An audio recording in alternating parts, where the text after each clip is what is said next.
පසින්ම අඳුර විතරක් ග්‍රිල් හරහා ගලා එද්දී නීති බිම වාඩි වෙලාම බැලුවේ ජනේලයෙන් එපිට පෙනෙන පරිසරය දිහා. ඉන්න තැනින් නැගිටලා ඒ ග්‍රිල් ගේට්ටුව අතරින් ලෝකය දකින්න ඕන වුණත් නීතිට ඒ දේ කරන්න ශක්තිය නැහැ. තප්පරෙන් තප්පරේ තියෙන හැම ශක්තියක්ම හීන වෙලා දැස් බොඳ වෙලා යනවත් එක්කම මුළු මුනින්ම අඳුරුණා විතරයි කෙල්ල දැක්කේ. ඇස් අරින ඊළඟ මොහොතේ නීති හිටියේ මල් වත්තක් මැද. විවිධ පාටවල මල් වර්ග සමනල්ලෝ අතරින් නීති ඉස්සරහට ඇවිදගෙන යනකොට නීතිට අඩි කිහිපයක් ඉස්සරහින් හිටපු පුද්ගලයා සුදු පැහැති මලක් අතේ රඳවගෙන ඉස්සරහින් තිබුණු සුදු පාටින් දිස්න දුන්න දොර දිහාවට ඇවිදගෙන යද්දී නීති ඒ කෙනා ළඟට දුවගෙන ගියා. තාත්තේ නීතිගේ කටහඬ නිසාම ඒ කෙනා ආපසු හැරුණා. තාත්තේ නීති දරුවෝ මට මතක් වුණා තාත්තේ ඔයාව ගොඩක් මටත්. ඒත් තාම ඔයාට මගෙත් එක්ක එන්න වෙලාව ඇවිල්ලා නැහැ නීති. යන්න. අර ඈතින් පේන දොර වැහෙන්න කලින් යන්න. මන් වගේම ආදරය කරන අය ඔයා වෙනුවෙන් ඒ දොරෙන් එහා පැත්තේ ඉඳන් බලන් ඉන්නවා. ඒත් තාත්තේ මට BP එක අඩු වෙනවා ඩොක්ටර්.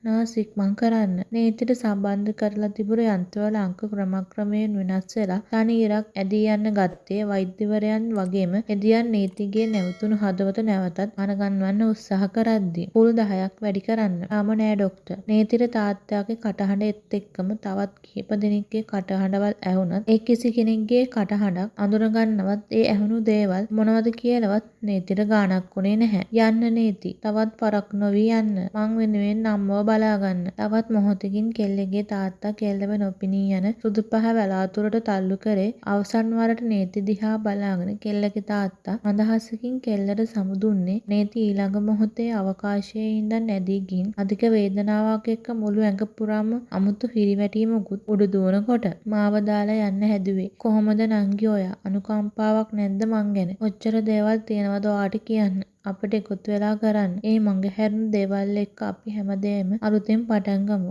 බලන් ඉඳලම මහන්සි නංගි. මට පාළුයි. නීතිගේ අතත් තමන්ගේ අතර මැදි කරගෙන කෙල්ලගේ කුස මතින් ආදීර් හිස තියාගත්තේ ලොකු හුස්මක් හෙලලා. අද හවස කෙල්ලට අමාරු වුණා කියලා කෝල් එක එනකොටයි ආදීර් හොස්පිටල් එකට ආවේ. පිස්සෙක් වගේ. සිතුවිලි වල හිර වෙලා ඒ විදියටම හිටපු ආදීර් ගැස්සුනේ කොල්ලගේ දෑත්තට මැදි වෙලා තිබුණු කෙල්ලගේ අත කොල්ලගේ අතට තෙරපෙනවා දැනෙද්දි. නේස්ති ඉස ඔසනවත් එක්කමයි කොල්ලා දැක්කේ ක්‍රමක්‍රමයෙන් දැස් ඉවර කරලා මනානික බැල්මකින් කොල්ලා දිහා බලාගෙන ඉන නීතිව. ඇඟිලි නමන්න පුළුවන්ද? වෛද්‍යවරයෙක් අහද්දි නීති හිමින් අතේ ඇඟිලි නවලා ආයෙමත් දිගහැරියේ ආදීර්ගේ වගේම කෙල්ලගේ අම්මටත් සැනසිලිදායක මදහසක් නැගෙද්දි. කොහොමත් ටික කාලයක් යනකම් හිරි වැටලා වගේ දැනේ. ඒත් දිගටම දැන් එක්සර්සයිස් කරන්න. මාසයක් විතර ගත වෙයි. සාමාන්‍ය වෙන්න. කෙල්ලව පරීක්ෂා කරලා බලලා වෛද්‍යවරයා පිට වෙද්දි නීති අතට වාරු වෙලා නැගිටින්න හැදුවත් ආදීර් කොට ඇඳ විට්ටමට හේතු කරලා නීතිව කොටට හේතු කරේ කෙල්ලගේ අම්මා කෙල්ල ගාවට එනකොට අම්මා චූටි මං එළියට ගිහින් එන්නම් අම්මා නීතිටයි අම්මටයි කතා කරන්න ඉඩ දීලා ආදීර් එළියට යන්න යද්දී නීති අම්මගේ අතක් මතින් කෙල්ලගේ අතක් තිබ්බේ අම්මගේ මොහොනේ මලානික හිනාවක් ඇඳෙනකොට ඔයා නැගිටලා මං නැගිට්ටට ඔයා ළඟ හිටියේ නෑනේ චූටි අනේ මං බය වුණා ආයේ මගේ චූටි කෙල්ලව දකින්න නැති වෙයි කියලා මාත් අම්මා ඔයා ළඟට ඇවිත් මං කී දවසක් නම් ඔයාත් එක්ක කතා කරාද ඒත් ඔයා ඇස් ඇරියේ නෑ ඔයා කියපු හැමදේම මට ඇහුණා චූටි ඒකයි මං ඉක්මනට නැගිට්ටේ ඒත් මං මෙච්චර කල් මෙහෙම හිටියාද අම්මා අනික සර් එතකොට අර මිනිස්සු හැම දෙයක්ම අපි හිමින් කතා කරමු චූටි මුලින් ඔයා සනීප වෙලා ඉන්න මං පුතාට කතා කරන්න එන්නම් කෙල්ලගේ හිස් මුදුන සිපගෙන කෙල්ලගේ අම්මා රූම් එකෙන් යන්න ගියේ තවත් ටික වෙලාවකින් ආදීර් ඒ දොරෙන් මතුවෙනකොට සර් බලන් හිටියා මං ගොඩක් කල් කෙල්ලගේ අතත් දෝත්තට මැදි කරගෙන ආදීර් කියනවා මාත් ඒ කොහොමද මගේ හැම හීනෙකම සර් හිටියා. ආයේ කිසිම දවසක මේ වගේ මාව තනි කරලා යන්න හිතන්නවත් එපා. ඒ දවසට මං මොනවා කරයිද කියලා මංවත් දන්නේ නෑ. යන්නේ නෑ දැන් නම් අයියේ. ඔයා එළෙව්වත් යන්නේ නැහැ. මොකද්ද කිව්වේ? මට ඇහුනේ නෑ. මුකුත් නෑ නේති. ඇහිලත් ආයේ අහන්නේ ආයේ කියන්න. අයියා කියලා.